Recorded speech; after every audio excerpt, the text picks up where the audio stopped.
Hello বিয়স, আসসালামু আলাইকুম। বর্ষাকালে চীনা হাঁসকে কিভাবে রাখা হয় দেখেন। এই যে পুকুর পাড়ে আনা হয়েছে, পুকুর পাড়ে তাকে এখানে গোসল করা হয়। হাঁসগুলো অনেক সুন্দর, তাজা।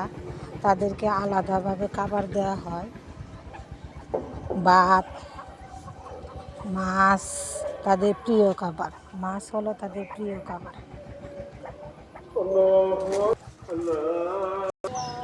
হাঁসগুলো অনেক মাছ তাদের প্রিয় খাদ্য। মাছকে হাঁসগুলো দেখেন অনেক তাজা তাজা হয়ে গেছে।